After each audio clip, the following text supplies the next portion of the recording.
This is what we got to cross. As right in there gets a little, you'll feel yourself go, but just a step or two and you'll be okay.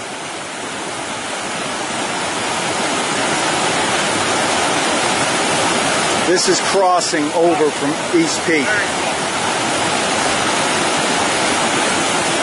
Normally this is bone dry. It took us over half an hour to find a spot that we could get across. Hey, you want to stay there?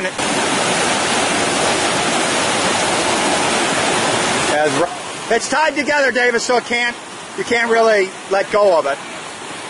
And it'll be easier for Davis, he's taller, but still.